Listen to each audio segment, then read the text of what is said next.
Hello बच्चों, let's read out the questions. Question says a lead bullet of initial temperature 27 degrees Celsius and speed v kilometer per hour penetrates into solid object and makes if 50% of kinetic energy is used to heat it, the value of v in kilometer per hour is for lead melting point 600 Kelvin, latent heat of fusion 2.5 into 10 to the power 4 joule per kg, specific heat 125 joule per kg Kelvin.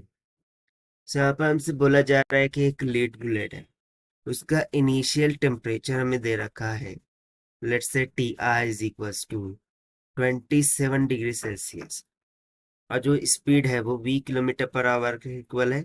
वो penetrate करती है एक solid object को और mail कर जाती है। So, यदि बोला जा रहा है कि 50% काइनेटिक एनर्जी वो यूज हुई है हीट में, सो हमें value of V find out करना है। तो चलिए स्टार्ट करते हैं सॉल्यूशन से।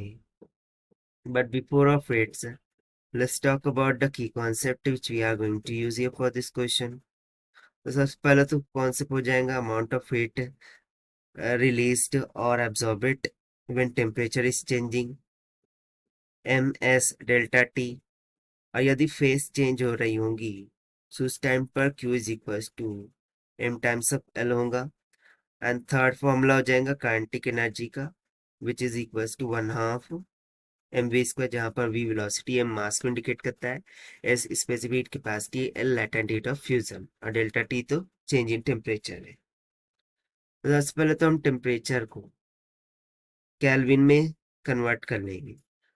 सो ये हो जाएगा 273 + 27, this will be goes to 300 of kelvin, while जो फाइनल टेम्परेचर है T2 वो तो हमें 600 केल्विन के इक्वल दे रखा है। सो इसको Ti ना लेते हुए हम T1 मान सकते हैं। ठीक है कि भाई T1 और T2 इस तरीके से इनिशियल फाइनल टेम्परेचर। सो यहाँ से temperature difference delta T would be equals to T2 - T1 is equals to 600 - 300 will comes out equals to 300 of Kelvin. So from the given situation हमें क्या बोला गया है कि 50% ऑफ काइनेटिक एनर्जी ये heat में कन्वर्ट हो रही है, हीट के लिए यूज हो रही है।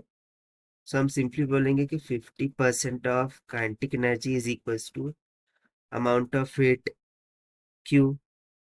सो 50% means to say 50/100 multiply by formula of kinetic energy 1/2 mv का स्क्वायर, this will be equals to. सब चूंकि यहाँ पर हीट जो होंगी वो कॉम्बिनेशन होंगी किसका, एक तो देखिए टेम्परेचर चेंज हो रहा है उसके लिए हीट हो जाएंगी, and the second will be the face changing, क्योंकि सॉलिड से वो मेल्ट हो रही है यानी कि लिक्विड में कन्वर्ट हो रही है। सो फेस चेंज के लिए एक हीट हो जाएंगी। सो यहाँ पर फॉर्मूला फिर लग जाएगा ml प्लस में ms डेल्टा टी। तो चलिए हम वैल्यूज को सब्स्टिट्यूट करते हैं। सो 50/100 1/2 1/2 इंटू 1/2 1/4 हो जाएगा, मल्टीप्लाई बाय ना, देखिए दोनों जानिब से जो मासेस है m वो तो कैंसल आउट हो जाएंगे। तो यहाँ पर बच जाएगा v का स्क्वायर is equals to l plus में l इंटू डेल्टा टी। तो यहाँ से हमें v² इज इक्वल्स टू मिल जाएगा 4 times of l plus s delta T. So this will be goes to 4 into l कितना है 25,000 प्लस s हमें दे रखा है 125 मल्टीप्लाई बाय डेल्टा टी, हमने कैलकुलेट किया 300। Now how it is 25,000, so basically 10 to the power 4 को मैंने multiply किया, so this will comes around 500 metres per second. सो बेसिकली ये हमें वेलोसिटी मिली है, बट चूंकि हमें किलोमीटर पर आवर में कैलकुलेट करना है, सो इसके लिए हमें 18/5 से मल्टीप्लाई करना होगा। So v is equals to 500 multiply by 18/5, 5 1 ज़ा 5, 100 मल्टीप्लाई बाय 18, 1800 हो जाएगा।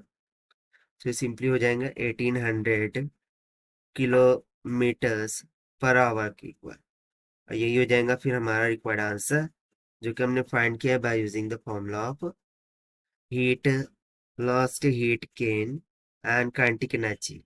So as per the given option B is correct.